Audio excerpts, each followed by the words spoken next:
Многочисленные свидетельства и показания живых очевидцев, появившиеся в последние десятилетия, показывают, что китайский коммунистический режим, лишенный чувства гуманности, незаконно извлекает органы у бесчисленных политических заключенных и узников мысли, включая уйгуров и тибетцев в концлагерях, последователей Фалунь-Гун в Китае.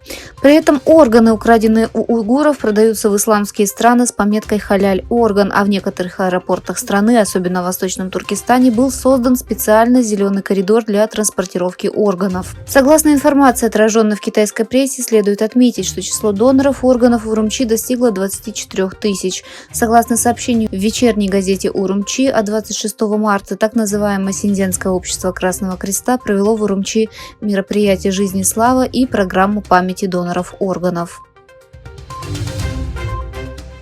В оккупированном Китаем Восточном Туркестане уйгурских бизнесменов и лидеров бросают в концлагеря или тюрьмы, их товары грабят, а коммерческая деятельность прекращается.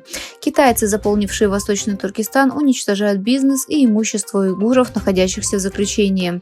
Согласно информации газеты «Синьцзян Дейли», так называемого Управления по надзору за рынком Синьцзян-Уйгурского автономного района, в Восточном Туркестане на начало 2024 года было официально зарегистрировано 2 миллиона 476 тысяч предприятий, 266 700 из которых находились в Бинтуань, Синьцзянском производственно-строительном корпусе, и эта цифра увеличилась на 7,75% по сравнению с предыдущим годом.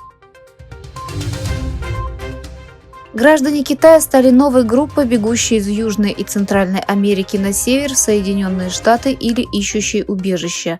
Они называют это опасное путешествие прыжками через границу, и иногда происходят несчастные случаи. Среди нелегальных иммигрантов, прибывающих в США, за последние 2 года наиболее заметно выросло число граждан Китая. Согласно статистике, в 2023 году на американо-мексиканской границе было задержано 37 тысяч граждан Китая, что в 50 раз больше, чем в 2021 году. Председатель КНР Си Цзиньпин призвал Индонезию стать пионером сотрудничества Юг-Юг между развивающимися странами, как 2 страны с крупными развивающимися экономиками. Согласно заявлению Министерства иностранных дел Китая, Си Цзиньпин принял министра обороны Индонезии Прабово Субианто, который был избран президентом на выборах, состоявшихся 14 февраля, и вступит в должность в октябре во время своего первого зарубежного визита после выборов.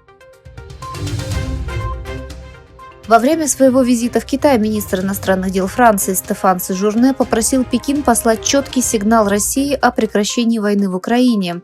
На совместной пресс-конференции, организованной после его встречи с китайским коллегой Ван И в Пекине, сегодня Сежурн дал оценку торгово-экономическим отношениям между Европой и Китаем, а также российско-украинской войне. Неправительственная организация World Central Kitchen, работающая в Газе, объявила, что 7 ее сотрудников погибли в результате израильского авиаудара. Хосе Андрес, основатель и президент World Central Kitchen, заявил, что сотрудники были убиты в результате израильского авиаудара.